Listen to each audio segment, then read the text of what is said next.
Bwana Yesu asifiwe. Una nguvu, ni mvivu. Naipenda hii methali, tuisome. Mithali 26:13. Kumbuka mstari wetu wa ufunguzi ni Danieli, hatujasoma. Mithali 26:13. Nitaisoma. Mtu mvivu usema simba yuko njiani, simba yuko katika njia kuu. 14. Kama vile mlango ugeukavyo katika bawaba zake, kadhalika mtu mvivu katika kitanda chake. Mtu mvivu hutia mkono wake sahanini, kwa mchosha kuupeleka tena kinywani pake. Mtu mvivu ni mwenye hekima machoni pake kuliko watu 7 wawezao kutoa sababu. Maelezo yanajieleza. Hii ni mithali ambayo iko wazi. Mtu mvivu usema simba yuko njiani, kwa maana yake mtu mvivu hafanyi chochote, hajaribu. Bwana Yesu asifiwe. Ameomba saa 24 ya kwanza, amechoka, anasema basi, yani itakuwa mimi Mungu hajanijalia neema ya maombi, mimi masaa 12 yanatosha. Masaa 24 ya nini? Huyo ni mtu mvivu. Yani either ukubali kuwa kwa Yesu complete, au ukubali kuwa duniani complete. Yani usiwe unaelea, kwa sababu ukielea unakosa vyote.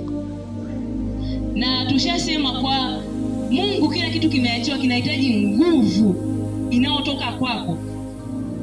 Unajua, nikaa nawaza, unajua hatusomagi Biblia kwa kutafakari, na yaweza mambo yote katika yanitae nguvu.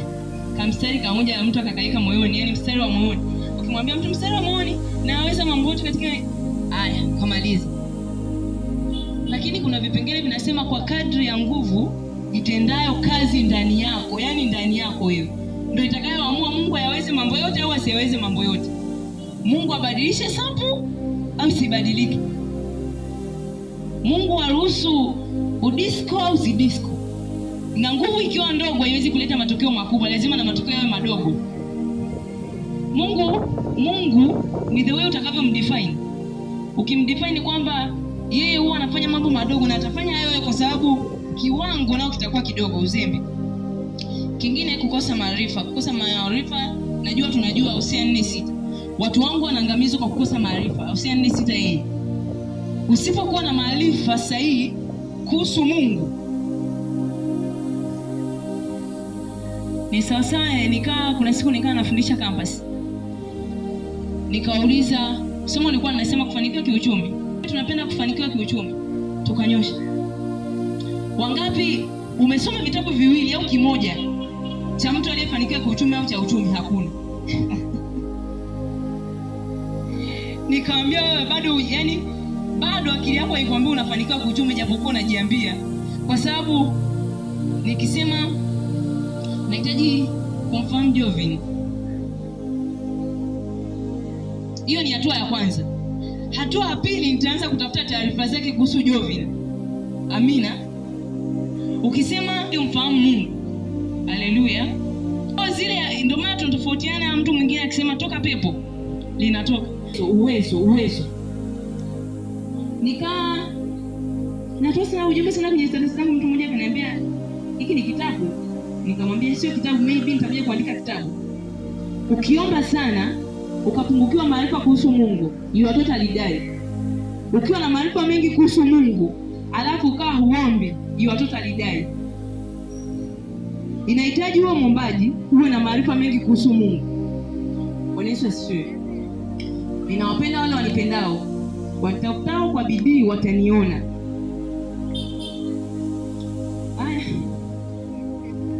Kikwazo kingine ni kukosa kocha. Moja ya vitu ambacho hiki kizazi kimepungukiwa ni kukosa mtu aliyetutangulia kwenye kila eneo. Mentor. Mentor hawezi kuwa kocha. Mentor hawezi kuwa kama kocha. Andika kocha. Kocha ni nani? Kocha ni mtu anayekufanya uwe kama yeye. Haleluya.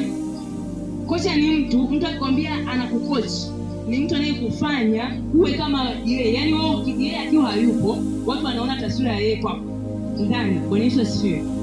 Sasa moja ya kitu ambacho hiki kizazi tumekosa, ukimuuliza mtu babako wa kiroho ni nani? Yesu. 30, alafu wote hakuna anayemjua kiundani. Yani ukimuuliza baba unamfahamu fulani, anakuja kujaga anasali hapa. Baba unamfahamu Jovi, anakuja kujaga anasali hapa. Baba Recho alikuja mwezi Aprili. Yani moja ya hiki kizazi ndio maana hakiwezi kuwa giant, kwa sababu hakina mtu anayekochi. Elisha alikuwa kama Elia na akawa zaidi ya Elia baada ya Elia kuondoka, kwa sababu alimkochi. Haleluya. Samsoni pamoja na kuwa na nguvu nyingi za kutoka na geti, aliishia kufa kizembe kwa sababu hakuwa na kocha. Hakuwa na mtu ambaye aliweza kuwa mtangulizi kwake. Amina. Binafsi mimi ukinikuta nimemwamini mchungaji, mimi Recho, kuna kazi ya ziada amefanya. Huwa siamini. No matter nasikia huyu ni mchungaji kutoka TG, huyu ni mchungaji kutoka kanisa letu zuri penda pale TG Magomeni, pale TG Kinondoni. Mimi Recho sijui kwa sababu gani unatakiwa uwe na kocha. Tena unajua mtu akishasema huyu ni mchungaji wangu, mimi ninachotegemea cha kwanza kukiona, haoni kasoro. Kwa sababu mtu akishakuwa na kasoro usielewe naye. Yani wewe umuone amejaa kwako, yani amejaa 100 yote, yani kwa sababu unatakiwa kuchukua kila kitu. Amina. Nikasikia mtu mmoja mtandaoni akiwa anasema sisi tunafundishwa na Roho Mtakatifu, hatuna haja ya kuwa na wachungaji wengi, au sina haja ya kuwa naenda chuo cha Biblia kusoma, Roho Mtakatifu anifundisha.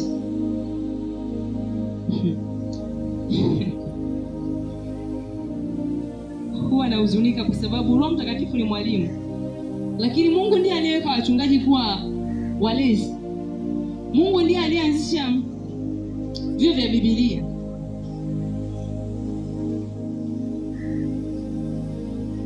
Kuna chuo nikikumbuka kwenye kutafuta tafiti za theolojia, chuo cha Biblia kilianza mapema sana, kama mwaka wa 30. Kwa chuo cha Biblia sio vitu vigeni. Yani kwa kinachofanya mtu anakosa mtu anayemjua. Mimi binafsi siku moja nikawa naambia campus, mimi Recho, Mungu akiniletea mchumba mwimbaji nitamwambia Mungu, naomba kanseli kwanza. Labda Mungu aseme nami kwa kupasua ukuta niweze kumuelewa, kwa sababu ni watu wa ajabu sana. Yani ukimuuliza wewe mwimbaji una baba yako akiroho nani anayekukoach? Hana. Yani ametoa albamu 2, ashakuwa yeye ni mchungaji, yeye ni mzee wa kanisa, yeye ni shemasi. How comes? Yani ndio maana waimbaji wana safari ndogo, unakuta mtu asharudi. Alikuwa anatuambia kufa hivi ni dhambi. Leo yeye mwenyewe anakuambia tunamwonyesha Mungu rohoni, yani tunamwonyesha Mungu rohoni. How comes? Mimi sioni roho yako, mimi nakuona wewe nje. Unawezaje ukaniambia Mungu anaona rohoni? Kwani mimi ni Mungu sasa? Mimi naona nje, mimi sio Mungu.